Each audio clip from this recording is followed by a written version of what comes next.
The Ukrainian war and the response and the support that they receive from the rest of the world should make it clear to you that white supremacy is a global epidemic. White supremacy is spread globally to the point where everyone has felt the need to come to the aid of suffering white people because they have blonde hair and blue eyes, while we continuously ignore the suffering of Blacks from various third world countries, from various countries that have been economically raped by Europe. In the eyes of Europeans, only white people have been civilized. But this is because Europeans are quick to erase their history and replace it with one that they have created, a falsehood that they have always been a civilized people, when they have a more violent history than any other group of people here on earth. The reason why the term Black Lives Matter upsets Europeans so much is because to their core, they only believe white lives matter, and they repeatedly show us this. Not all refugees are being welcomed with open arms as they try to escape the conflict between Russia and Ukraine. A new piece in the New York Times compares what happened to a Ukrainian woman and an African man as they crossed into Poland. Earlier, I spoke with Jeffrey Gettleman, a foreign correspondent for the Times, who co-wrote that article. And I asked him about the treatment of refugees who get caught in these conflicts. How the world treats refugees from certain parts, how Europe and how the West looks at these people fleeing other conflicts. There just isn't that level of concern. And that's what we found. We found two people coming into Poland, coming into Europe at the same exact time. They were in this country at the same time. One was beaten by border officers, left in a forest, left basically to starve or freeze to death. The other was treated like given every need, and living in a house that wasn't hers, being cooked for, waited on, her brothers and sisters put in school. And so it raises these questions about, is this racist behavior? Is this that we just don't identify with people that are from faraway places? These are not refugees from Syria. These are Christians, they're whites, they're very similar. War has arrived in Ukraine and civilians are running for their lives.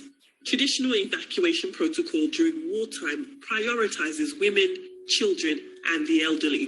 Man, these people left without taking the blast. But as Russia continues its advance in Ukraine, racism is not far behind.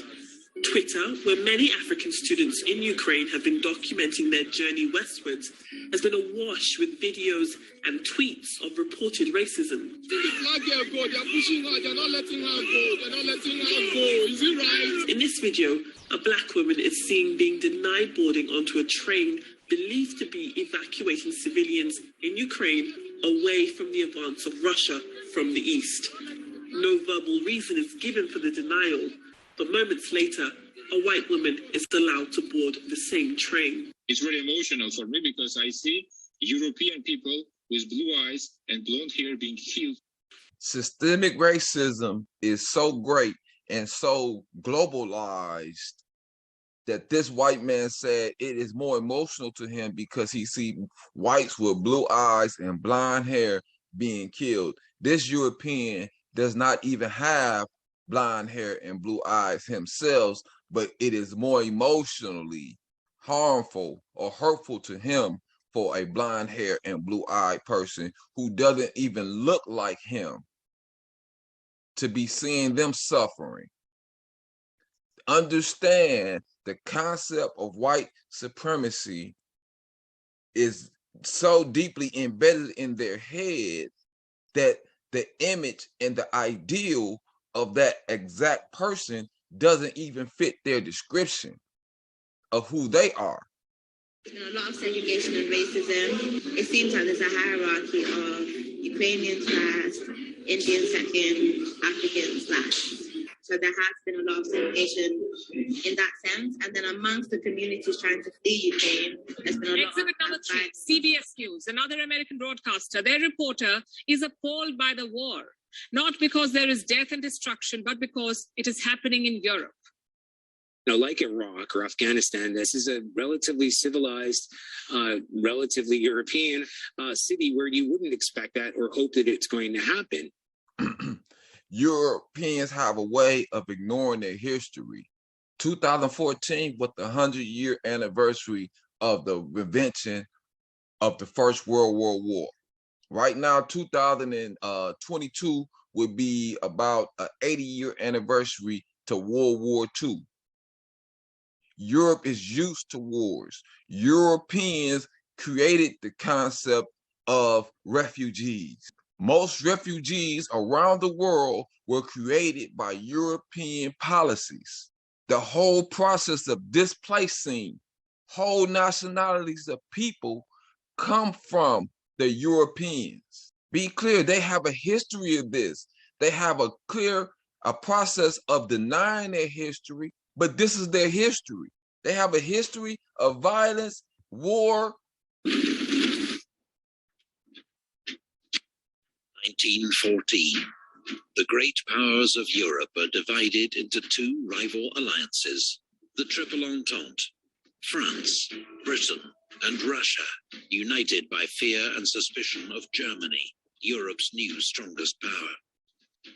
The Triple Alliance. Germany, which fears encirclement by its rivals. Austro-Hungary, clinging on to a fragile empire. And Italy, seeking gains at French expense. The spark comes on the 28th of June in the city of Sarajevo. Archduke Franz Ferdinand, heir to the Austro-Hungarian throne, is assassinated by a 19-year-old Slav nationalist named Gavrilo Princip. Austro-Hungary accuses its Balkan rival Serbia of having aided the assassin and sends an ultimatum demanding humiliating concessions. Serbia rejects the ultimatum, and Austro-Hungary declares war. Within hours, Austrian forces are shelling Belgrade. The Russian Tsar, Nicholas II, feels honor-bound to defend Serbia, a fellow Slav nation, and orders the Russian army to mobilize. German Emperor Wilhelm II has promised his support to Austro-Hungary. He and his generals see conflict with Russia as inevitable, and the sooner the better, as Russian strength grows year on year. Russian mobilization is used to justify German mobilization, followed by a declaration of war on Russia. Germany knows war with Russia means war with Russia's ally, France. It has developed the Schlieffen Plan to meet this threat of a war on two fronts. First, its armies will advance rapidly through neutral Belgium to encircle and destroy French armies near Paris and win a quick victory. Then its forces can move east to deal with Russia, whose huge army will take much longer to mobilize. And so Germany declares war on France. 6 million men are now marching to war across Europe. A British expeditionary force lands in France, while the German invasion is held up for crucial days by Belgian resistance at the fortress city of Liège. German troops commit several massacres against Belgian civilians. The atrocities are inflated by Allied propaganda and help turn public opinion in neutral countries against Germany. France, unaware of Germany's great encircling attack, launches Plan 17, an offensive into German territory. But in the Battle of the Frontiers, they're driven back with enormous losses on both sides. The British Expeditionary Force clashes with the German army at Mons, but the British are heavily outnumbered and soon join the French in retreat. The Allies make their stand at the River Marne, 40 miles outside Paris. Their desperate counterattack saves the city and drives the Germans back. Both sides suffer 250,000 casualties. January 1915. World War I is just 5 months old, and already around 1 million soldiers have fallen. A war that began in the Balkans has engulfed much of the world. The Central Powers, Germany, Austria-Hungary, and the Ottoman Empire, fight the Allies, Britain, France, Russia, Serbia and Montenegro, Belgium, and Japan. Beyond Europe, the war rages on the world's oceans and in far-flung European colonies. German troops cross into British East Africa, modern Kenya, and occupy Taveta. Allied forces seize the German colony of Togoland, modern Togo. But British forces invading German Cameroon are defeated at Garoua and Nsangakon, while a 3,000-strong force attacking German Southwest Africa, modern Namibia, is captured at Saint-Fontaine.